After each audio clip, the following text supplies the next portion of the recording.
आज पहुंचे हम बल्ली महाराज विधानसभा के अंदर। जिस तरीके से जाति को लेकर आए दिन अत्याचार हो रहे हैं, तो हमारे बीच में एक महिला। मैडम, मैं आपका इंट्रोडक्शन जानना चाहूँगा, आपका इंट्रोडक्शन क्या है? वैसे तो मैं महिला विंग से मैं लोकसभा अध्यक्ष हूँ और बल्ली महाराज का रहती हूँ। फरहाना जी मेरा नाम है।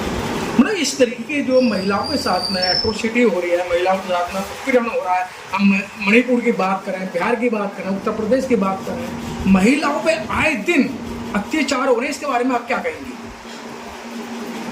देखिए, ये तो हद हो गई है। अब इस टाइम आकर हद हो चुकी है कि मणिपुर के अंदर 2 लेडीज़ों के साथ में, 2 महिलाओं के साथ में, हमारी बहनों के साथ में इतना बुरा मतलब सलूक किया गया उनके साथ में। और जबकि उनके हस्बैंड देश के लिए काम किया उन्होंने और उन्होंने देश के लिए बचाया, पर आज उनकी महिलाओं की रक्षा कोई नहीं कर सका। तो ये बहुत दर्दनाक हादसा है और बहुत ज़्यादा सोचने वाली बात है कि इस तरह से जो हुआ वो होना नहीं चाहिए था।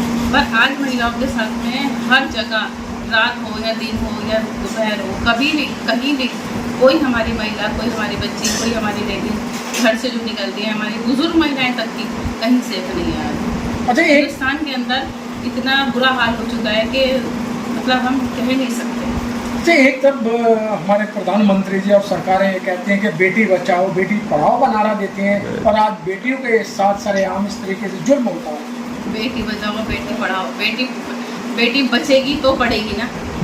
जब बेटियों के साथ में आज इतने बड़े बड़े हादसे हो रहे हैं, इतने बड़े मतलब उनके साथ में कहीं भी कुछ भी कर दिया जाता है, बहरहाल कि मतलब कुछ सोचा ही नहीं जा रहा कि वो उनके अंदर भी एक जवान है, वो भी किसी की बेटी है, बहू है। तो मतलब एक कानून बनना चाहिए, सख्त कानून बनना चाहिए जो कि पूरी तरह से फॉलो हो। उसमें चाहे कोई भी हो, चाहे नेता हो, अभिनेता हो, चाहे कोई मतलब कोई भी, मतलब बहरहाल मेरा मतलब कहने का ये, कोई भी उसके अंदर कोई अगर बच्ची लड़कियों के साथ में या किसी के साथ में क्राइम करता है तो उसको सख्त से सजा मिलनी चाहिए और एक उसके बाकायदा कानून बनना चाहिए और उसको पूरी तरह से फॉलो भी करना चाहिए।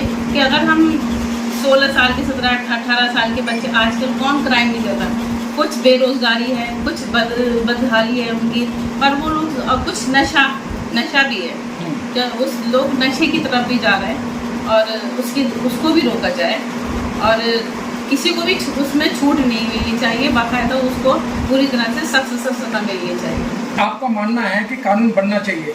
बिल्कुल बनना चाहिए, और उसमें चाहे कोई भी हो, उसके लिए कोई मतलब जब 7-8 साल के बच्चे का टिकट हमारे यहाँ पूरी हिंदुस्तान में पूरी कहीं भी जाते हैं पूरा टिकट लगता है, तो 16-17 साल का बच्चा है, 18 साल का बच्चा है, जो भी है, उसको मतलब वहाँ पर ये छोड़ना नहीं चाहिए उसको कि हाँ जी ये नाबालिग है।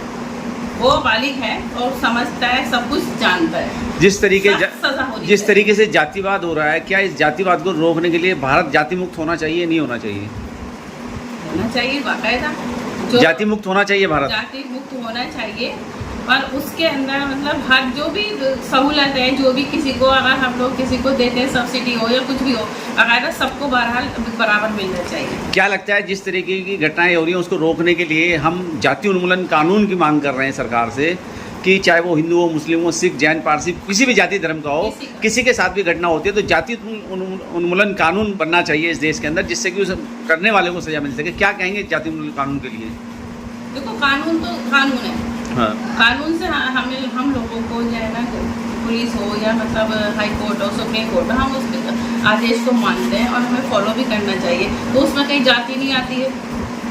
तो रूल तो जब रूल बनेगा ना, जब एक रूल होता है तो वो सबके लिए होना चाहिए, सभी को फॉलो भी करना चाहिए। आप कितना पक्ष में, अगर जाति उन्मूलन कानून बनता है तो लोगों के साथ में शोषण अत्याचार बंद होगा? फिर बिल्कुल होना चाहिए। जब सख्ती होगी तो सख्त कानून बनेगा तो जाहिर सी बात है उसमें रोक लगेगी। लोगों को अगर एक आध जो कोई इस तरह का कोई क्राइम करता है, अगर उसको एक दफ़ा इस तरह की कोई अगर उसको मिल जाती है ना, सजा मिल जाती है, तो जाहिर सी बात है कुछ ना कुछ फ़र्क पड़ेगा। हमारे और देशों में भी तो इस तरह का होता है, अगर किसी महिला के सामने अगर कुछ भी होता है तो वहाँ सख्त कानून है, और फिर अगर उसको एक दफ़ा सज़ा मिल जाती है तो दूसरा आदमी उसको 10 बार सोचने में मजबूर हो जाता है कि अगर हमने ये काम कर दिया तो हमारे साथ में सख्त सज़ा होगी, या हमारे लिए सख्त कानून बनेगा, या हमें इस तरह की जेल भी हो सकती है, मतलब या हमारे हाथ काट दिए जाएंगे, या हमारे साथ में कुछ भी। बहरहाल जब कानून बनेगा तो जाहिर सी बात है उसको हमें मानना पड़ेगा। चलिए, ठीक है।